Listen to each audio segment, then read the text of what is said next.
அம்புலியில் நினைந்து சந்திக்கிற பொழுது அன்பு கதை பேசி பேசி விடியுது இரவு.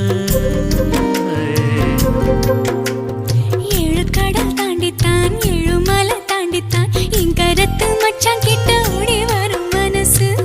நாம சேர்ந்து வாழும் காட்சி போட்டி பார்க்கிறேன்.